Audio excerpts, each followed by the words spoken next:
আসসালামু আলাইকুম প্রিয় ভিউয়ার্স, স্বাগত জানাচ্ছি আজকে আমার ভিডিওতে। আপনারা জানেন আমি সবসময় বিভিন্ন শিক্ষামূলক ভিডিও দিয়ে থাকি, শিক্ষার্থীদের শিক্ষকদের কথা বলি। তো আজকে আমি আপনাদেরকে একটি ভিন্ন বিষয় নিয়ে কথা বলবো, যেটি হচ্ছে যে আমরা আমাদের বাংলাদেশে অনেকেই বয়স্ক ভাতা, বিধবা ভাতা এবং পঙ্গু ভাতা পেয়ে থাকেন। আজকে ভিউয়ার্স, আমি এই সব ভাতা নিয়ে কিছু কথা বলবো। অর্থাৎ এই সেপ্টেম্বর মাস চলছে, আজকে সেপ্টেম্বর মাসের 19 তারিখ। তো আগামীকাল 20 তারিখ শনিবার। তো কবে পাচ্ছেন বিধবা, বয়স্ক এবং পঙ্গু ভাতা জানাবো সে ব্যাপারে। তো যারা আমার চ্যানেলে নতুন, আপনাদেরকে আমি বিনীত অনুরোধ করছি যে আপনি আমার চ্যানেলটি সাবস্ক্রাইব করে পাশে থাকবেন। কারণ এই ধরনের ভিডিও অর্থাৎ বিভিন্ন তথ্যমূলক ভিডিও পেতে সবার আগে আমার চ্যানেলটি সাবস্ক্রাইব করুন এবং সবসময় আমার চ্যানেলের সাথেই থাকুন।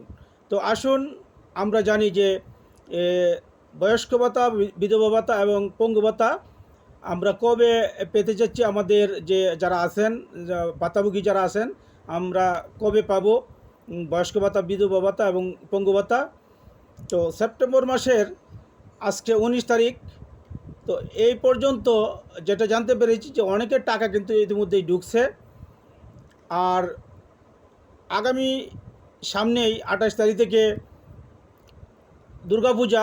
তো আশা করা যায় যে দুর্গাপূজার আগে অর্থাৎ 28 তারিখের আগেই সকল ভাতাভোগীদের টাকাগুলো নিজ নিজ মোবাইল নাম্বারে, অর্থাৎ যাদের বিশেষ করে নগদ অ্যাকাউন্টে পাঠানো হয়, আপনারা কিন্তু নগদ অ্যাকাউন্টের মাধ্যমেই টাকা পেয়ে যাবেন।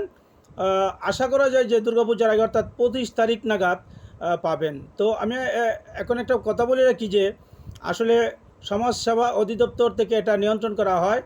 এক্ষেত্রে কিন্তু সুনির্দিষ্ট কোনো তারিখ দিয়ে ভাতা দেওয়া হয় না, কারণ অনেক হ্যাকার আছে যারা এই ভাতার কথা শুনলে তারা হ্যাক করে টাকাগুলো নিয়ে যায়। কারণ এগুলো পায় বয়স্ক মানুষ, বিধবা মানুষ এবং পঙ্গু মানুষ যারা, তারা কিন্তু এতগুলো বুঝে না। তাদের কাছ থেকে কিন্তু ওটিপি চাওয়া হয়, প্রতারকরা ওটিপি চায় এবং তাদের কাছ থেকে পিন নম্বর চায়।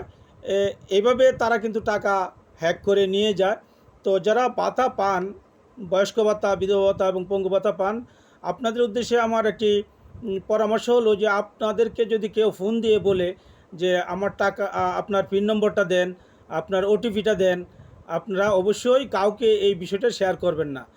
আপনি শুধুমাত্র আপনি জানেন আপনার পিন নম্বর, এটা গোপন। এটা যদি কেউ জানে তাহলে কিন্তু আপনার টাকাটা নিয়ে নিতে পারে। এই জন্য আপনি কাউকে আপনার এই পিন নম্বর, ওটিপি নম্বর বলবেন না। শুধুমাত্র টাকা তোলার ক্ষেত্রে আপনি যে দোকান থেকে টাকা তুলবেন, সে হয়তো আপনার ওটিপি চাইবে না, আপনার পিন নম্বর চাইবে। তো তাকেও কিন্তু, দোকানদারকেও কিন্তু পিন নম্বর দেওয়াটা ঠিক না। এটা শুধুই আপনি এটা গোপন রাখবেন, তাহলে আপনার টাকা নিরাপদে থাকবে। তাহলে আজ এই পর্যন্তই। প্রিয় ভাতাভোগী যারা আছেন, সবাইকে অভিনন্দন জানাচ্ছি যে আপনারা নিরাপদে আপনাদের টাকাটা উত্তোলন করবেন। সে আশা রেখে আজকে আমি এখানে শেষ করছি। আল্লাহ হাফেজ।